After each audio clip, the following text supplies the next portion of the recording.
Hi there, Ron Schara here for Star Bank. If you're putting your money into mega banks down the street, who knows where that money's being used? Bank locally. Keep your money local with a community bank that actually cares about you, your family, your business, and your goals. Check out the bank we use at Minnesota Bound. Try Minnesota's own Star Bank. You can find them online at starbank.net. When you call Star Bank, you actually hear a real living person answering the phone. Star Bank has 10 convenient locations around Minnesota to serve you and all the mobile banking products that you need to manage your money. Check out all that Star Bank has to offer at starbank.net.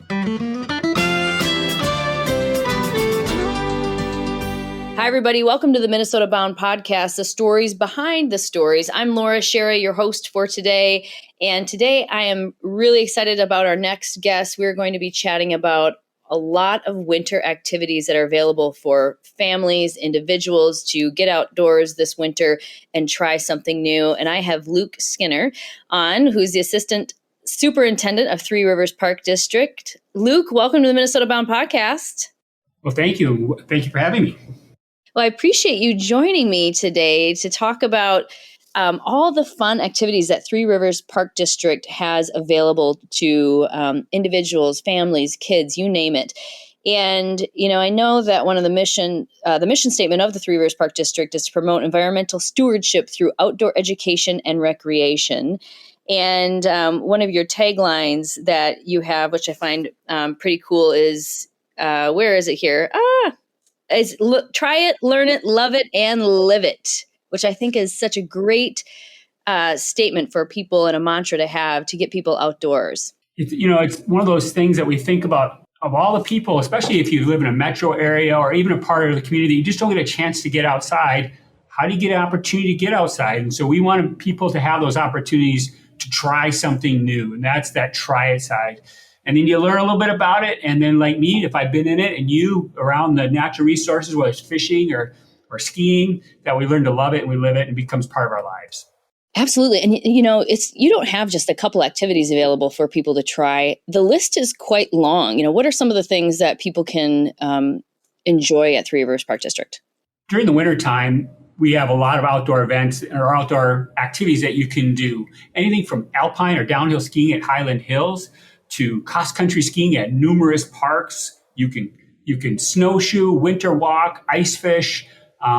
We still have archery and geocaching programs. There's a lot of different things you can do. So we just really try to encourage people to get outside and try something that's not threatening, easy to do. You can start with your boots before you put on your skis and get out and try something new. So we have nature centers across the district.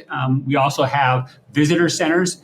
We have 20 park properties, and we have things at all those parks that you can get out and try to do something. One thing that I tried that was new to me was a couple years ago. I did a little bit of classic cross-country skiing in the past, but I really didn't take it on as a hobby until really, it was during COVID where I needed, to do something in the winter outdoors. And I started at your French Regional Park, where it was the easiest thing to head over there to rent classic cross-country skiing equipment, really for such a reasonable price. And the trails were so groomed. It's a really easy sport to take up. It doesn't require, it's a great little workout, but it's not something that I think is going to be too exhausting, if you will. And I really enjoyed it. So I spent a lot of time cross-country skiing in the winter now due to Three Rivers Park District. That's awesome. That's actually one of my big sports. I love to get out and ski, and I ski in all the parks around the district. And you're right. It's not that expensive for something to try. Renting skis in that $15 to $20 range and a pass for $6 at a site like that. It can be very affordable for a family to get out and try that. We also offer lessons. So if you're uncertain, you can get out and you can get a group lesson, teach you how to get on your skis and utilize them for the first time. And then I always say you're a beginner for a day, right? And then you're an intermediate for the rest of your life. You can get out and ski. And it's great that you picked it up. And it's something I really love to do. Yeah, it's fantastic. And one thing about your trail system is that you have groomed tracked trails. So if you are a beginner, your skis stay right in the little track. typically if you have great snow conditions, of course. And even in the evening, your trails are lit. So I found myself heading out probably around right before dinner time. And what I loved is that a lot of people probably had gone home at that point. So I felt like I had the whole trail to myself, and it was so peaceful. It was well lit. It still felt, safe, that you weren't going to get lost out in the woods, of course, and was a wonderful way to just get some cardio exercise.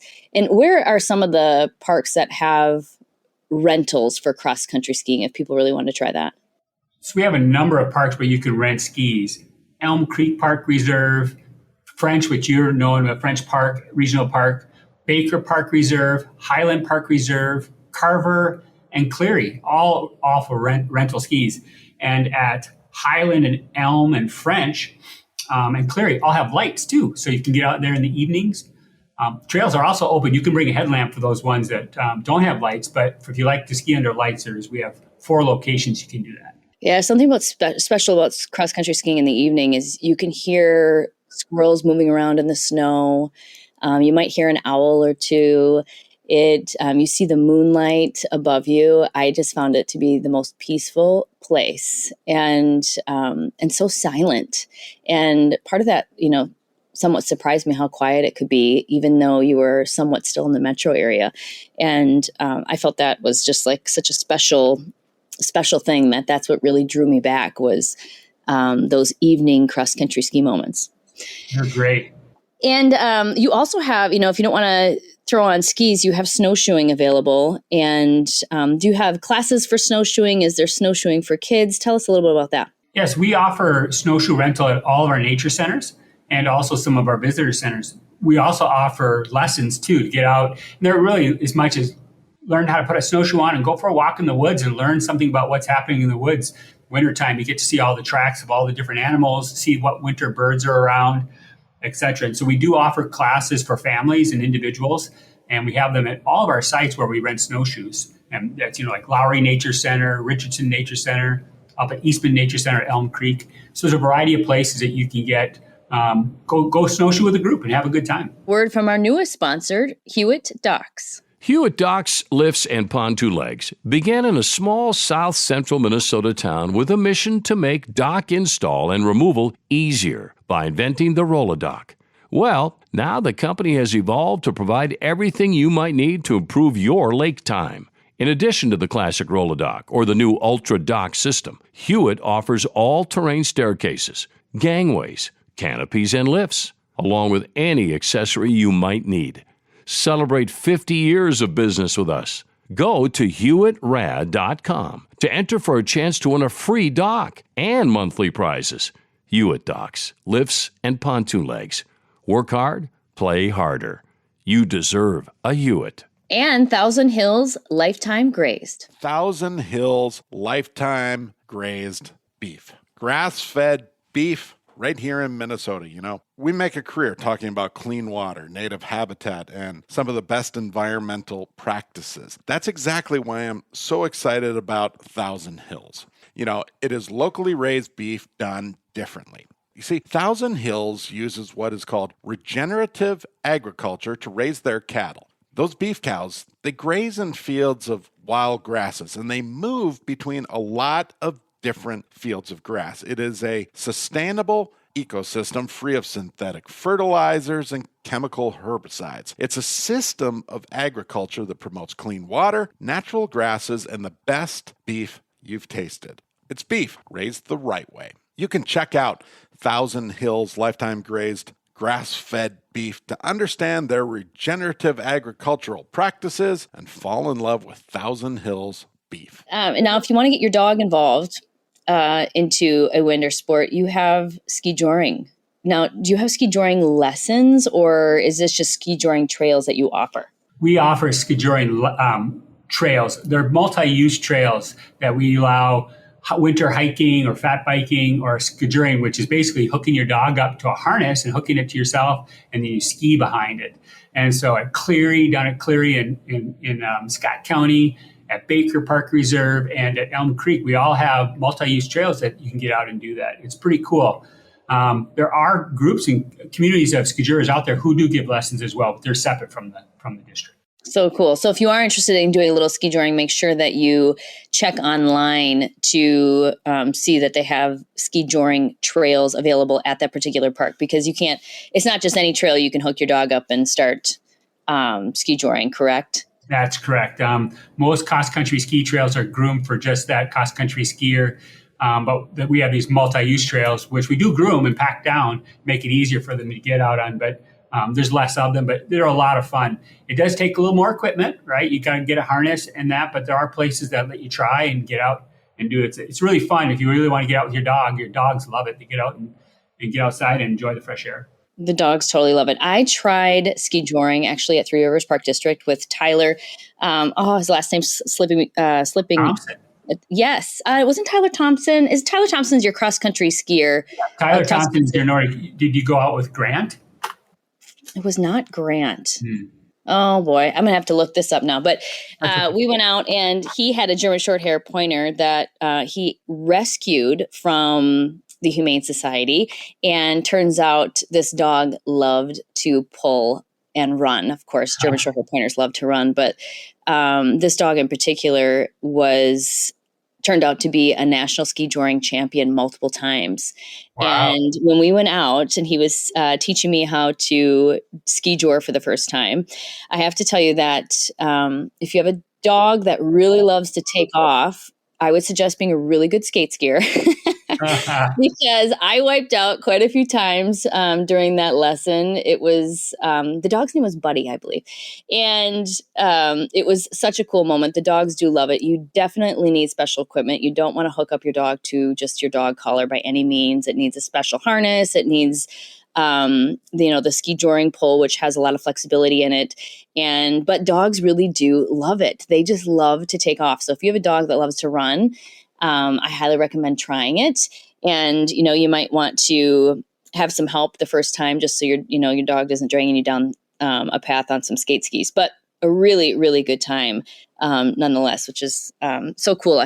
We saw quite a few people out ski joring when we were out. And some people had medium-sized dogs. The dog, if you're a good skate skier, the dog doesn't necessarily pull you, for instance. You're really doing a lot of the work. So the dog just gets to go for kind of a casual run.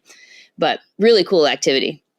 You guys, sorry, go ahead. You guys also offer fat tire biking. Yes, we do.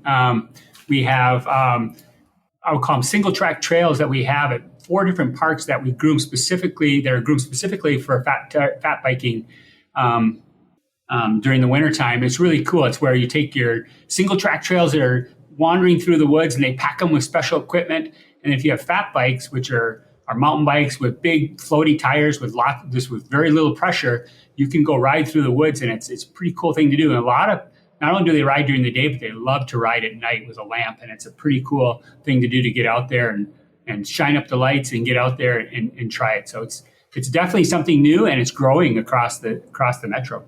It sure is growing. Do you have fat tire bike rentals? We do not. But there are stores that do rentals. Okay. That you can do it at. It's something that we're still growing with as the sport continues to grow. But we do offer the locations, and that's done in conjunction with us, with a group called Minnesota Off-Road Cycling Association. And what they do is it's a bunch of volunteers who actually groom our trails for us all winter long, and they do a fantastic job. And they offer some events as well to be able to get out there to do that in group rides. So cool. Let's talk a little bit about your ice fishing program that you have coming up. And you actually have an event coming up with ice fishing for people to try it for the first time. That's right. Coming up on January 23rd at Silverwood Park in St. Anthony, we're holding a Try It Ice Fishing Day. It's free to come out and try ice fishing in the afternoon. We'll have holes drilled all over. We'll have ice fishing rods and baits, and we want to just get people to come out and try it. It's a great opportunity to feel what it's like while having to, invest in it. And there's will be lots of folks out there volunteering to help teach people how to ice fish, and hopefully we can get people onto some sunnies. We also offer ice fishing programming too, separately during the year on different weekends where people can sign up and get more one-on-one But try it ice fishing event on January 23rd is a great opportunity to come out to a park and see what it's all about. And that's at Silverwood Park in St. Anthony. What are the hours of your Try It Ice Fishing event? I believe it's from 1 to 5.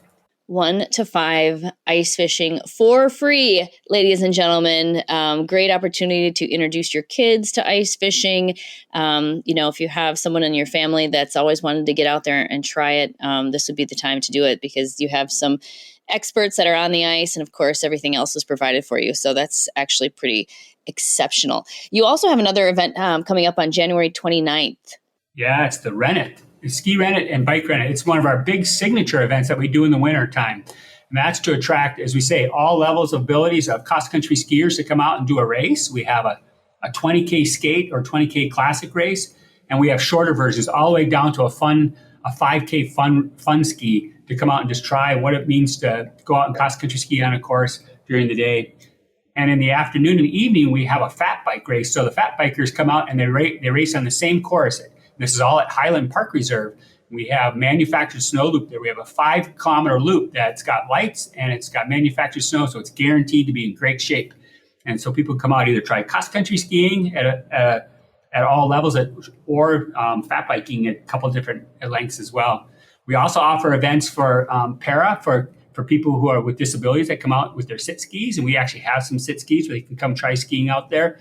And we also offer races and little races for kids as well. So it's be a fun event for a whole day on Saturday, January 29th. And if they want more information to attend either of the events, where can they find that? You can go to threeriversparkdistrict.com at Three Rivers, or you can go on to Facebook and go to put in Three Rivers Park District. And we have lots of information connecting to both the January 23rd Try It Ice Fishing Day and also to the Ski and Fat Bike Rent It. So come to our website, and there's lots of links and information to those events. Awesome. I have Three Rivers Park District or threeriversparks.org. Is that the website? I just want to make sure we get it right. .org. You are correct. All right. I apologize. No, it's all good. Yeah. I just have that in front of me. I just want to make sure our viewers can find you guys. So let's talk a little bit. This is what I think is one really unique aspect about your park system is that you have the Paracross Cross Country Ski Club as well. Can you tell us a little bit about that? Yeah, it's a fantastic opportunity for people to get out in the wintertime and try something different. And so for folks with disabilities, if they want to get out and try skiing for the first time, we have a club and program, and we have our instructor, Sam Tabaka, who's been doing it for a number of years. And he himself uses a sit ski and gets out there and try it. It's a great opportunity to learn what it's like to get out in the wintertime and to be and maneuver and stuff. So we offer sit skis ourselves. We have them. So people want to come out and try it. They have the opportunity to try them. They can go to parks separate from the club, and we do have them at certain locations to try. But coming out with somebody who knows what they're doing, has been through the ropes themselves, and be able to provide some instruction really makes it a much more pleasant and opportunity to really have fun and learn the right way. So and the club meets once a week throughout the winter time, and they gain experience to be able to get out there. And what does it mean to ski in a sit ski and get around with just poles and how to maneuver? But it's a great opportunity for people to come out and try that. That's fantastic. The Schara family enjoys spending a lot of time outside. Hence, we care what goes into our environment. That's why we support propane, the energy for everyone. Did you know that propane produces fewer greenhouse gas emissions than electricity generated on the U.S. grid? Propane's emissions are 43% fewer. That's a lot. Propane is clean, dependable, and affordable. Plus, it's produced right here in the USA. Let's all do our part to reduce emissions from our homes, cabins, and businesses by choosing propane, the right energy right now. To learn more about propane, the energy for everyone, go to propane.com. Hey, I'm really picky when it comes to my drinking water, and I have the reverse osmosis drinking water system from Connecticut, and I love it. It takes out contaminants in the water, it removes chlorine, and most important, it tastes great, which is the one thing I'm probably most picky on is how does my water taste. So having Connecticut also means that I use less plastic water bottles, which we all know is a definite bonus for our environment. For more information, visit Connecticut.com to find a dealer near you. So if say, for instance, we're dipping down into like the negative 25-degree range. What type of events do you have, like winter activities for families, kids, et cetera, that are maybe indoors? So right now, I'll be honest, with COVID, we have limited a lot of our programming to outdoors this winter. You're right. Typically, we have all kinds of programs. We have full moon programs. We do indoor survival skill programming. We still have some of that ongoing survival skills, how to build fires and things like that. And just so a variety of, I would say, outdoor skill building programs that you could do indoors. So this winter, they'll be a little bit more limited than normal because of COVID, because we want to keep people safe and keep them outside as much as possible. So there'll be some opportunities. Again, we have a whole calendar on our webpage, and you're correct. It's threeriverspark.org, and you can go to events and click on our calendar, and it shows you everything that's going on every day of the week. And you can kind of search through there, not only by location, but also by the date you're looking for, and find what opportunities fit for you. And, one thing that that a lot of times that keeps people from trying things outdoors is just the amount of equipment that it takes to try all the new things. And one thing that your park system does is you have so much equipment available to rent. And, from cross-country skis to alpine skis to kick sledding. If you haven't tried kick sledding, have you tried kick sledding, Luke? Yeah, it's a blast. Yeah, both at Richardson Nature Center and at Lowry Nature Center, we have kick sleds, so you can come out and try it. It's a fun thing to do out on the ice. It is so cool. I tried kick sledding for the first time last winter, and I had not heard of a kick sled before. And I did a story about this family-owned small business down in Houston, Minnesota, is the one that actually sells most all kick sleds to nature centers across the state of Minnesota, and they import all their kick sleds from Norway. And kick sleds originated from Norway as a way to get around as transportation during the wintertime. So it's basically a chair on skis. And now, of course, we have other ways to get to the grocery store and things during the wintertime. So kick sledding has become this hot new fun thing to do outdoors, and all ages and can participate. You can think of a dog sled, right? A miniature dog sled with rails, with and you can stand on the back and you can kick and push off, and you can carry somebody in front of you. It's a great way to get around, especially when you have ice, right? You get on the ice, and the conditions are they really fly nicely on the ice, and you can really move around fast. It can be a lot of fun. It's so much fun. And Luke, I understand that there's a really cool event coming up in February, which is called Free Play Snow Day. Yes, the Free Play Snow Day is really encouraging folks to get out in the middle of winter to try something new at Three Rivers. We offer free cross-country ski passes, free rentals for snowshoes and cross-country skis, and a discount for alpine skiing as well. That will be on February 26th. It'll be Saturday, February 26th. All right, now there's no excuses, everyone. Time to get out for a Free Play Snow Day at Three Rivers Park District. Absolutely, that's very cool. Thank you, Luke, for your time today. Really appreciate it. Lots of winter activities for everyone to participate in this season. Thank you to Minnesota Propane, Hewitt Docks, Connecticut, Thousand Hills Lifetime Grazed, and Star Bank. And last but not least, don't forget to introduce a kid to the great outdoors.